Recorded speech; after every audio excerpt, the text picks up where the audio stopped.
Okay, are you ready to start? All right, here we go. Can you describe yourself before you joined the community you're with now?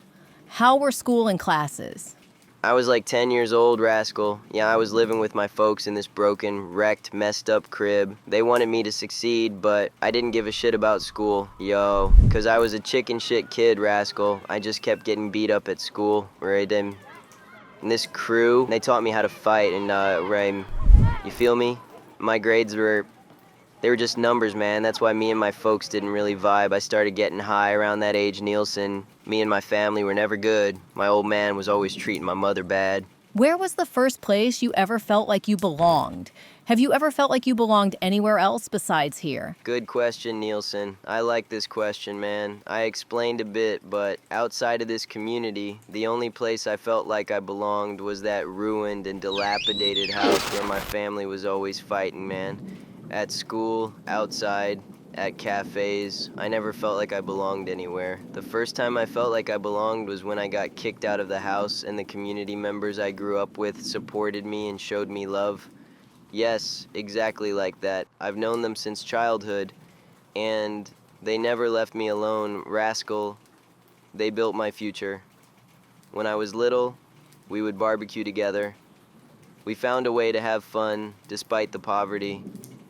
They asked me if I was ready for a short life. A fair question. After answering that question, I felt completely at home. What does the word home mean to you? The word home is a nightmare for me, Nielsen. A shitty situation. The place we called home was no different from hell. Thank God I got out of there, nigga. That place was the reason I was such a timid kid. When I got kicked out of the house, I felt safer outside.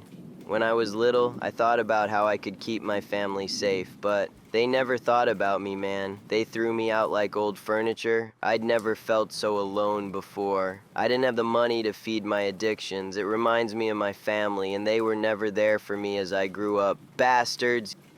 Can you call the community you're currently a part of a family?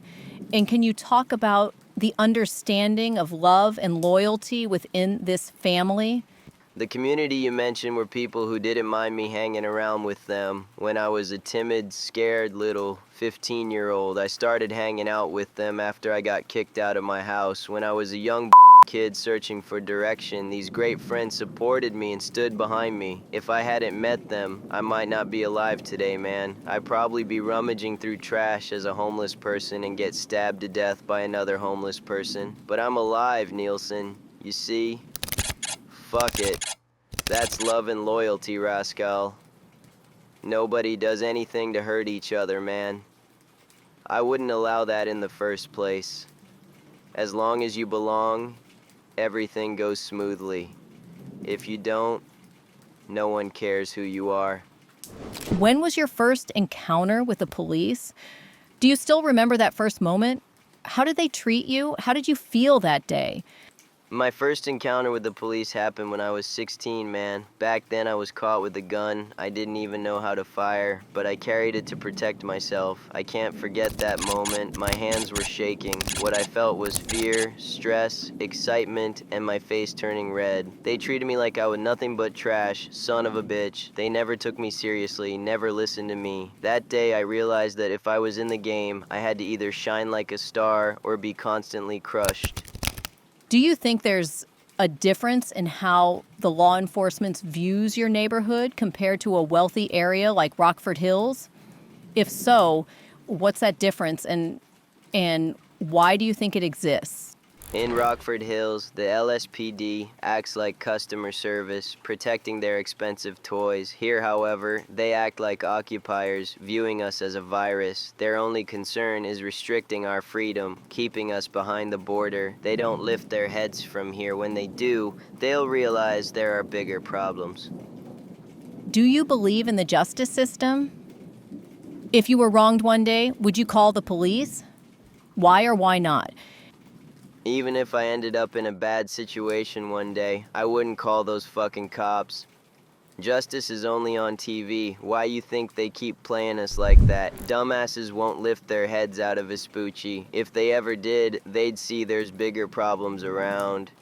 If I call them, They ain't gonna try to solve a problem. They'll just try to pin more charges on me. You catching me?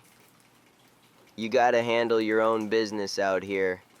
There ain't no other way you gonna survive around here. What do you think about the people in other parts of the city?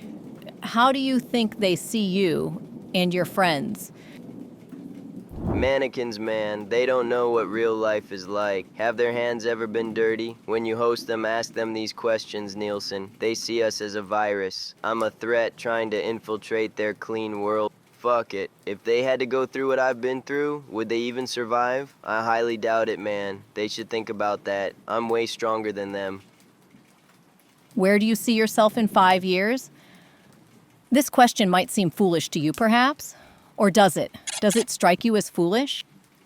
This question doesn't seem stupid to me, Rascal. Just a little innocent. Planning 5 years ahead is a luxury for us. Do you understand, Nielsen? Are you with me, man? The only thing I believe is that I'll be alive 5 years from now, and I'll rise to the top within this community, Rascal.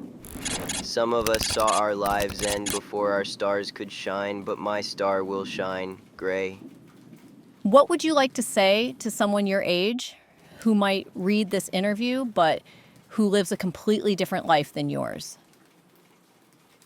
If I have to tell you something, you're lucky, Gray. You don't know how fake your comfortable life is. The rules are clear here. No one gives you anything. You have to take it, man. Appreciate what you have, your family, your friends, your life. If you ever end up on the streets, it'll cost you dearly, and your life will end before you experience what I've been through. You must do everything in your power to avoid what I've gone through, and even if you experience poverty to the core, you must find a way to enjoy yourself.